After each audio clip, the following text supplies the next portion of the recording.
punya kepentingan sendiri, dia punya kebutuhan sendiri. Sebentar rekamannya. Oke, lanjut.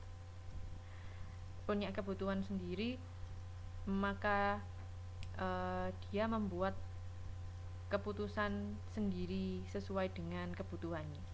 Aduh, bulat ya. Jadi bisa dipahami apa enggak ini?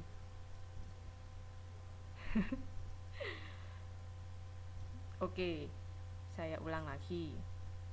Entitas pelaporan.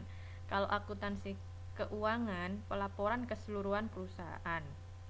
Maksudnya, misalnya neraca, laba rugi, modal, itu kan keseluruhan aktivitas perusahaan.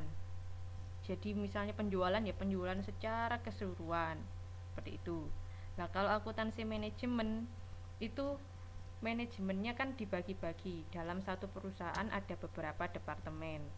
Nah, setiap departemen itu mempunyai misalnya mempunyai kebutuhan tersendiri. Waalaikumsalam, Mbak Dewi, selamat datang. Nah, kebutuhannya itu diatur sendiri oleh manajemen itu. Misalnya departemen tersebut punya akuntansi manajemen sendiri untuk mengelola satu departemen itu saja, tidak secara keseluruhan perusahaan. Seperti itu. Iya. Apakah demikian? Sudah paham?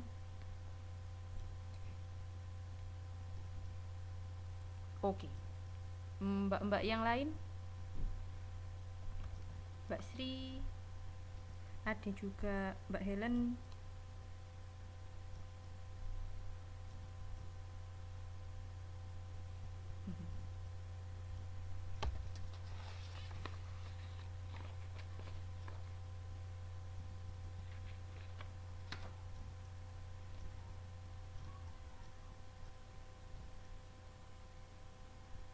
Mbak Siti Rahayu ya, Mbak Siti Rahayu.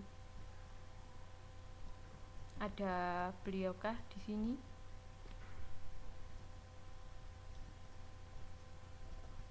Oke. Sambil kita lanjut, sekarang mengenai pelaporan data.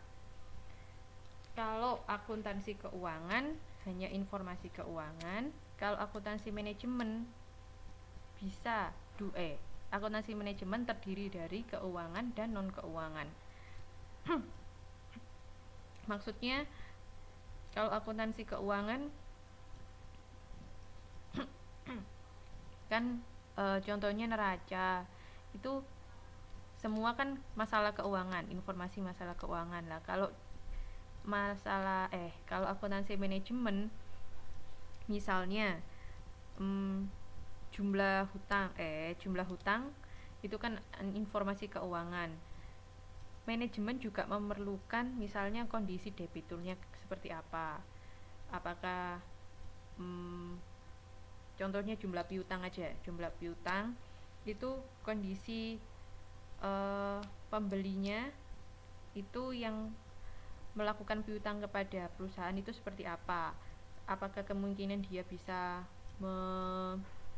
melunasinya segera atau akan molor atau apa, itu informasi ini diperlukan oleh bagian akuntansi manajemen. Informasi akuntansi manajemen harus memberikan mengenai non keuangan seperti ini. Tuh. Kemudian jangka waktu pelaporan kurang bervariasi karena biasanya mungkin tahunan atau semesteran seperti itu. Kalau akuntansi manajemen bervariasi, tergantung manajemennya kepingin informasinya itu seperti apa dan kapan, itu terserah manajemen. Manajemen ini sangat fleksibel kalau akuntansi manajemen. Kemudian isi laporannya berupa ringkasan, sedangkan akuntansi manajemen terinci. Seperti yang saya katakan tadi, bahwa misalnya departemen-departemen mempunyai tugas masing-masing, maka setiap departemen itu harus rinci sekali mengenai departemen tersebut. Nah, kalau akuntansi keuangan itu kan ringkasan, departemen ini pengeluarannya segini misalnya, departemen satunya segini. Nah kalau akuntansi manajemen, satu departemen itu isinya apa saja, bla bla bla bla, itu harus dirinci seperti itu. Kemudian hubungan dengan disiplin ilmu lain kurang, sedangkan akuntansi manajemen luas karena bisa misalnya dihubungkan dengan ekonomi, psikologi kan. Tadi kan karena kita tahu bahwa akuntansi manajemen juga membahas mengenai non keuangan, jadi bisa jadi dia berhubungan sama psikologinya si kreditur atau si debitur seperti itu. Kemudian ketepatan akuntansi keuangan karena dia harus sesuai dengan akuntansi standar akuntansi keuangan, maka ketepatannya tinggi. Sedangkan akuntansi manajemen karena hanya untuk internal saja, mungkin bisa saja lebih rendah atau kurang ketepatannya dibandingkan akuntansi keuangan. Seperti itu teman-teman. Bisa dipahami?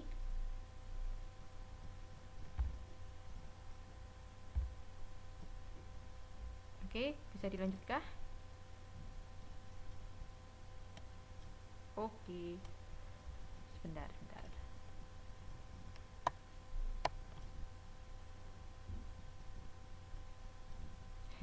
Iya Mbak Helen. Oke, kita lanjutkan.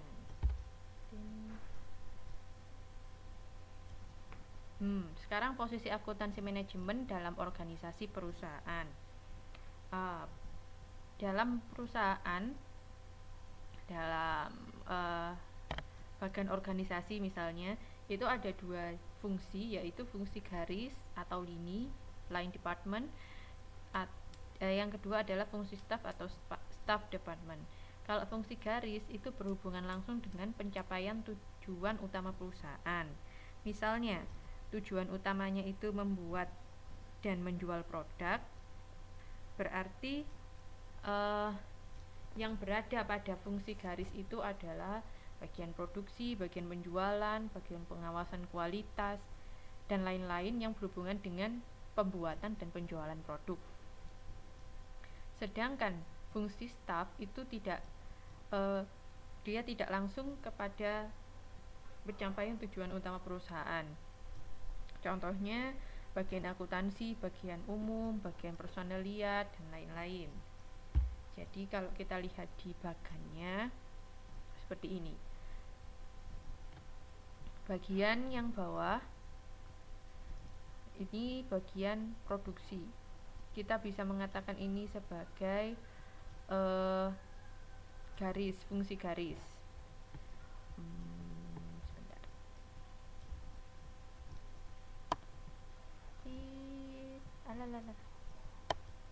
Pokoknya yang bawah kelihatan ya teman-teman ya. Pokoknya yang bawah ini mulai dari bagian produksi, mereka ini berarti adalah fungsi garis atau fungsi lini. Lah, akuntansi manajemen itu tempatnya di sini. Yang saya beri biru-biru ini, dia adalah masuk dalam fungsi staff. Karena kerjanya tidak secara langsung untuk memenuhi tujuan utama perusahaan seperti itu. Kemudian sekarang yang kedua, sebelum ini sebenarnya ada latihan soal, tapi mungkin akan kita bahas minggu depan atau minggu depannya lagi setelah kita semua mendapat modul. Teman-teman sudah dapat modul ya?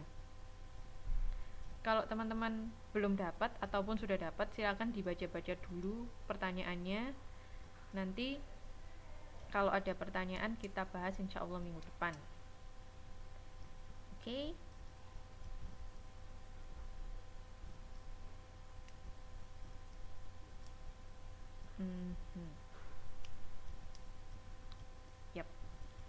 Sekarang yang kedua, tinjauan pada laporan keuangan dan manfaat laporan keuangan.